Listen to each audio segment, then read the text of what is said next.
Hi, I'm Tim. Welcome to our channel, and thanks for logging on. If you enjoy these videos, please subscribe to our YouTube channel right here at Watchbox Reviews, and I can send my best to your inbox every day, and I'd appreciate it. If you like our watches, you can buy them on thewatchbox.com. Buy, trade, and sell luxury watches 24 hours a day globally on thewatchbox.com. Today we are discussing the Omega Seamster Professional Diver 300m Casino Royale Limited Edition, a 2006 model year, limited edition of 10,007 pieces. That isn't a particularly small run. Nevertheless, this is one of the most memorable of the Bond series, which always seemed to be in demand, and while Casino Royale was the first of the Daniel Craig Bonds, a series that saw the old Brosnan-style Bond SMP pretty much phased out. Nevertheless, this watch is part of the modern Bond continuity and bears a lot of the luster of the underlying architecture. This was simply a great era of the Omega Seamster Professional. The Bond associations of this special edition are subtle and well thought out, so you get the best of both worlds. Bond as well as the basic SMP 300. Now, first let's talk about the fit, because that is basic SMP 300. 41 millimeters in diameter, not including helium escape valve, crown, or crown guards. This one is a little bit thicker than the old Brosnan pre-coaxial. It's 13 millimeters thick on the nose. Lug-to-lug, an easy watch to wear. 48 millimeters, you're going to find that this one's relatively wearable on a wrist, perhaps even as small as 13.5 centimeters circumference.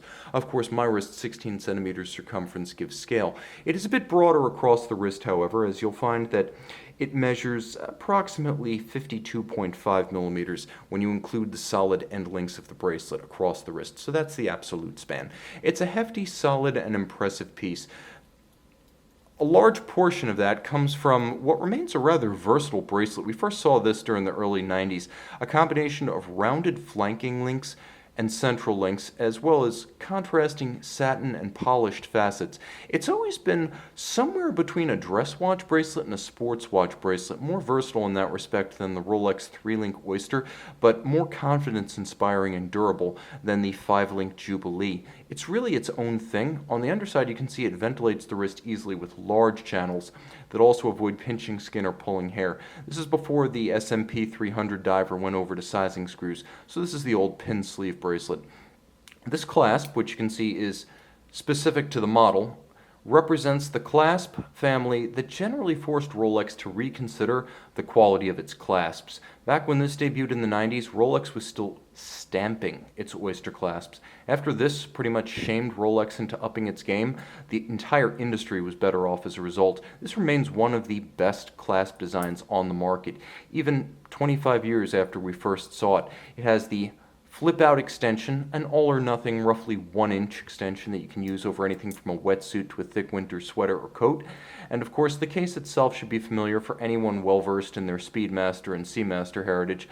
Beveled lugs with high polish and satin finish. If you know the SMP 300, you know all about the helium escape valve. Saturation divers, you know who you are, you know if you need this.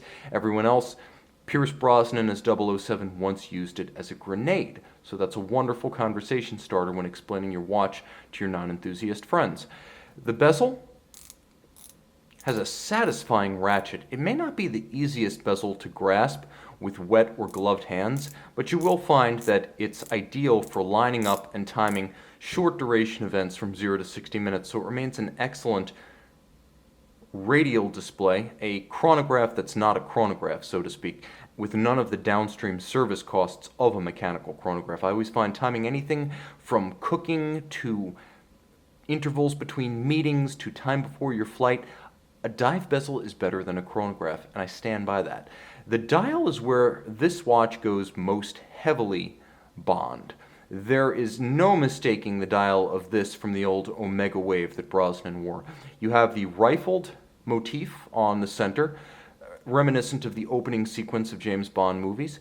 You have a counterweight for the seconds hand that says 007, and a medley of colors from the lime green of the Superluminova to the silver of the appliques and hands at center, to the red shock at the tip of the seconds hand, as well as the Seamaster script, and a matte blue base. It is quite handsome, and the famed skeleton hands, while perhaps not optimized for diving, are iconic design from the old SMP 300 during the Bond era. They're often called the Bond hands. Is this a bit too much Bond for you? Well, you're not going to love the case back, because that's another one of the bespoke elements. I happen to love the associations of this watch because to me it's subtle. From an arm's length, you're not going to know it's the Bond watch. It's just a handsome Omega SMP. But when you take it off the wrist, when you examine the clasp, when you scrutinize the dial, you can see that many special touches were added to incrementally add up to an impressive whole. And again, 10,000 is not particularly rare, but these watches always seem to be in demand. So, horses for courses, supply and demand seem evenly balanced for this watch.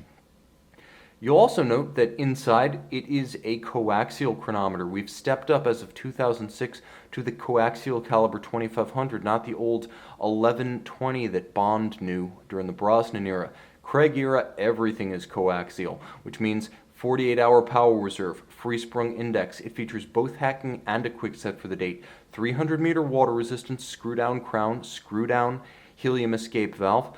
Of course, this one, with the coaxial escapement, has a little bit of independent horology cool to it, as the coaxial was originally envisioned by George Daniels, sold to Omega and industrialized by Omega, so George Daniels being one of the most important names in the modern heritage of independent watchmaking and continuity of what would later come to be almost a movie star-like set of ranks, the AHCI. He's an honorary member.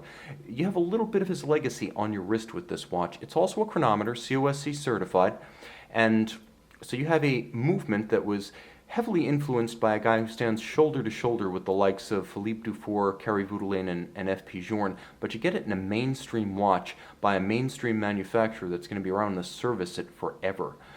This is a watch that offers a lot of appeal. If you're into Bond, great. If you're not, it's still very wearable and low-key. Comfortable across a broad range of wrists. I've owned one, standard SMP 300, since 2002, and I am never going to sell. See why, and see this watch on our website. And we're back with the Seamster 300-meter Casino Royale. Limited edition from 2006. You can see this one with its brilliantly blue Bond dial by the light of day on our website.